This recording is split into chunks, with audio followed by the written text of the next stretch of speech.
In today's video, Bhakti Amal Bhosle from Maharashtra is with us.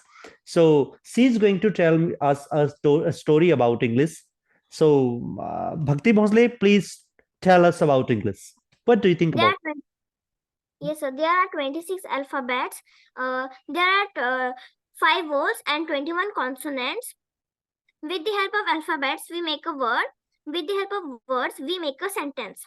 There are 4 types of sentence: interrogative, exclamatory, declarative, and imperative.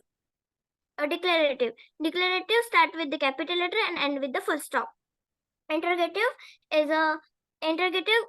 asks the question, and imperative they end with the full stop only, and exclamatory gives expression and feelings.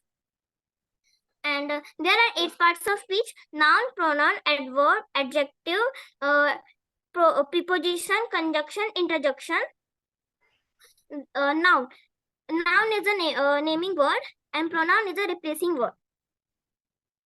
Thank you, sir. Do you know, can we break down a sentence into 2 parts, subject and predicate? Yes, Okay. Yes, sir, subject. Okay. Predicate gives more information of subject. And what is subject? Subject, subject is a. So can I give one example? Yes, explanation? please. Yes, please.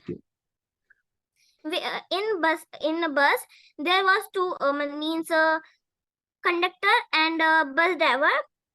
Bus driver is a subject, and which conductor is a producer. Predicate. Yeah, definitely. Listen to me. Subject and predicate, these are the 2 parts of a sentence.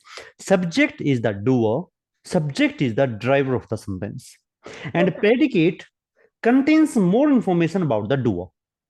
Means apart Yes, from the subject, all the words in the sentence comes from the category of predicate. Understood? Yes, sir. Noun. What is noun? Noun is a naming word. Naming word. What is pronoun? Pronoun is replacing word. How many types of noun? There are 4 types of noun: proper noun, common noun, and collective noun and abstract noun. Abstract noun, definitely. And you are speaking very well. Okay. And keep doing, keep learning, and always have fun and respect your parents. Okay. Okay, sir. Okay, bacha. Thank you so much for being with me.